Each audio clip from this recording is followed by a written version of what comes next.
X raw chief की जो book है उस पर अब महबूबा मुफ्ती ने भी आज बोला, उन्होंने कहा कि हम सरप्राइज नहीं हैं। उन्होंने इस कॉन्टेक्स्ट में कहा कि फादर एंड सन डियो 5 अगस्त से पहले भी मिले थे। सुने, अगर महबूबा जी दुल्लत साहब के हर लिखी हुई चीज को सच तस्लीम करती हैं, तो दुल्लत साहब ने जो उनके वालिद के बारे में लिखा अपनी पहली किताब में, क्या हम उसको सच माने? और अगर हम उसको सच मानते हैं तो महबूबा जी उस चीज को लोगों में कैसे समझा पाएगी, उसका वो जरा जवाब दें। दुल्लत साहब की आदत है वो किताब बेचने के लिए सच का साथ नहीं देते। पहली किताब में भी उन्होंने किसी को नहीं बख्शा, इस किताब में भी फारूक साहब को नीचा दिखाने में उन्होंने कोई कसर बाकी नहीं रखी। वो कहते हैं कि जब इस तरह के दोस्त हों तो दुश्मनों की कोई जरूरत नहीं है। चलिए, आखिरकार फारूक साहब को दुल्लत साहब की असलियत के बारे में पता चल ही गया। अब दुल्लत साहब को इस गलत फहमी में नहीं रहना चाहिए कि कल जब किताब रिलीज होगी तो फारूक साहब उनके साथ वहां खड़े होंगे, क्योंकि इस झूठ का साथ जो है फारूक साहब नहीं देंगे।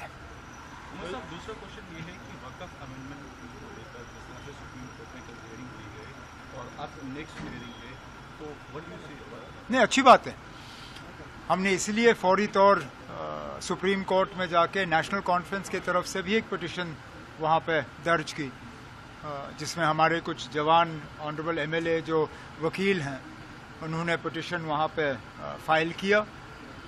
सुप्रीम कोर्ट ने कुछ सख्त सवाल पूछे और मैं अपनी जगह मानता हूँ कि सबसे अहम सवाल उनका ये था कि अगर वक्फ के मामलों में आप गैर मुसलमानों को शामिल कर रहे हो तो क्या हिंदुओं के मामलों में आप मुसलमानों को शामिल करोगे?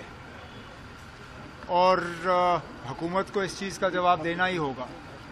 अब फिलहाल तो सवाल जवाब का सिलसिला चल रहा है, लेकिन हम उम्मीद करेंगे कि जब सुप्रीम कोर्ट का फैसला आएगा तो जिन चीज़ों को लेके मुस्लिम समाज में वक्फ बिल को लेके कुछ परेशानियां हैं, उन परेशानियों का हल होगा। हिंसा चल रही है, नहीं चलनी चाहिए, हमें सब्र से काम लेना चाहिए।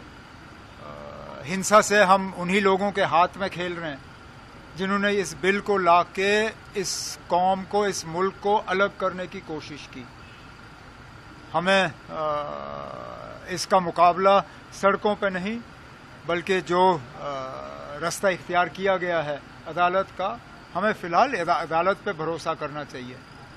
सड़कों पे आके इस बिल को फिलहाल हम तब्दील नहीं कर सकेंगे। सर, कश्मीर को लेकर 2 स्टेटमेंट्स आई हैं। सबसे पहली, कल जो है पाकिस्तान आर्मी चीफ ने कहा कि कश्मीर इशू हमारे लिए जुगुलर वीन है and we can not leave it. तो कौन सी नई बात है ना? आप ऐसे सवाल पूछ रहे हो जैसे ये पाकिस्तान के चीफ ने पहली बार कहा हो।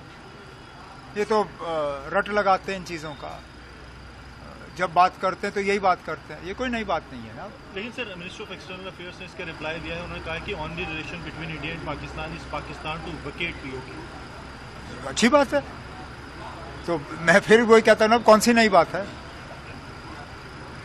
पार्लियामेंट का हुक्म है कि गवर्नमेंट को वो इलाका खाली कराना चाहिए, और ये आज की बात नहीं है, ये 90s में यूनानिमस पार्लियामेंट का रेजोल्यूशन पास हुआ था उस तरफ के कश्मीर के बारे में। लेकिन मैं माफ़ी चाहता हूँ ना, जहाँ आप लोग बहुत बेसब्री से और बहुत मतलब उछल कूद करते हो पाकिस्तान के पास जो कश्मीर का हिस्सा है उसके बारे में, लेकिन चीन के पास जो हमारा हिस्सा है उस पर आप लोग खामोश क्यों रहते हो? आखिरकार जम्मू कश्मीर का जो नक्शा हमारे किताबों में है उसका एक हिस्सा पाकिस्तान के पास है, लेकिन क्या एक हिस्सा उसका चीन के पास नहीं है? तो मेहरबानी करके जब आप पाकिस्तान के हिस्से के कश्मीर पे उछल कूद करते हो तो अब फिलहाल जो लद्दाख का हिस्सा चीन के पास है उस पर भी थोड़ा उछल कूद करिए। न्यूज नेशन अब व्हाट्सएप पर खबरों की ताजा अपडेट के लिए न्यूज नेशन के इस क्यूआर कोड को स्कैन करें।